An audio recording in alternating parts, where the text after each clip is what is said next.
Good morning, everybody. It's day 13 of the jump bounce, the jump challenge. Okay, so my legs or my back is not hurting today like it was the last few days, so that's a good sign. So a little bit of bouncing last night I did not hurt me at all. So I'm going to take it easy. I'm not going to do anything crazy because I want to keep from twisting it out of place or anything. I did want to tell you guys about these new leggings I got. I don't know if you guys have been reading or heard about lipedema. It's supposed to be that weird fat that looks like cellulite, only it's not cellulite. It's something called lipedema where it makes these little hard knots underneath your skin. Something I've had for 30 to 40 years. I mean, it has drove me crazy, right? I've always hated wearing shorts. I've hated my legs no matter what. I haven't had legs that I liked probably ever in my life, but for sure not since my teens. So I don't wear shorts. I don't wear pants that are shorter than that. So when I first started seeing this stuff about it, I was very interested, right? So here's a couple things that I've done for it. One thing is the bouncing.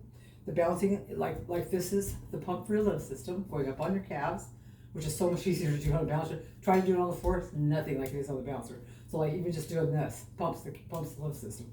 So that was the first thing I started trying. And the second thing was I bought these really expensive, because they're not cheap, leggings. They're supposed to be specifically designed for lipedema. Now, I only wear mine for a couple hours a day because they are tight and you can feel every squeeze everywhere. And it says you only need to wear them for a couple hours a day. There are people, I've been watching videos and stuff that are wearing them for 4, 5, 7, 8, 10 hours a day. I don't see how, because like right now you take 2 bites of food and you're like, okay, that's not, because they come clear to here. So you're like, okay, I'm full on 2 bites of food. But I haven't noticed a whole lot going on yet, but I do feel like when I take them off, that my legs look smoother for that little while after I take them off. So I'll let you know as we go, but I am going to wear them every day for a couple hours, just like it says, which means you're doing a lot of laundry because I didn't get 2 pairs, which is really silly. I don't know why I didn't get 2, but anyway. But I just want you guys to know about them, and like I said, I will tell you how they're working as we go along here. All right, so let's get some leg stuff going here. Get some pumping action. I think the pumping is the most important out of all of it, is pumping those calves and getting that lymph system moving. Even though this health bounce is supposed to be the most important bounce, I still think pumping the calves is more important. Plus, it's a move I like better. Like, this is easy. This is simple. Even with my bad balance, I can pretty much do this one no matter what. You know, I can do different things with it. I can even kind of do this with it. So that is an easy one, but I really like using the calves as much as I can, because there's not a lot of things we do during the day, unless you sit at a desk or you're sitting and you're doing calf raises and stuff, which I've always told, like heel raises, I've told all of the girls that have ever been in any of my boot camps or anything to please do those every day. If they do, I don't know because they don't tell me, but I hope they do. I hope all of you guys, if you learn nothing else, you learn how important heel raises and calf raises are.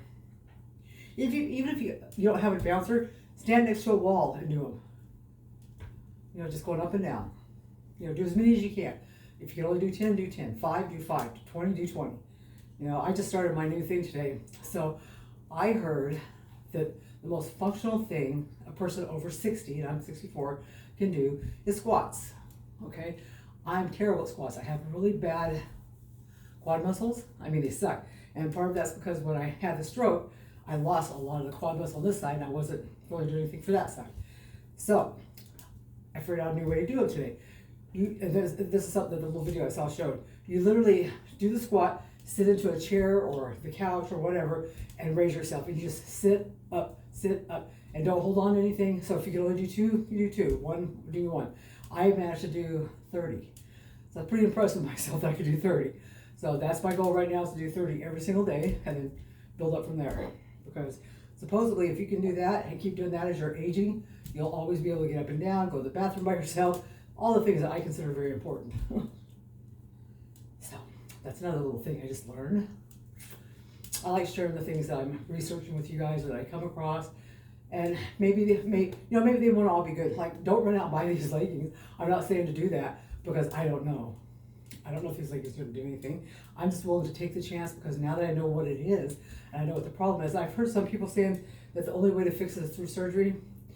I was told years ago that I had COPD, like 17 years ago, that I had COPD from smoking. I smoked for years so bad that I was never going to be able to hike. I would never be able to run. I would never be able to ride a bicycle or anything. Totally made liars out of them over that. You know, so I was also told at one point in 2008 that I had throat cancer and it was going to kill me, blah, blah, blah. And what is this, 226? I'm still here and I never had no surgery. So don't believe everything doctors say. And there we go, guys. Our bouncing is done for the day. All right, see you guys tomorrow. Bye.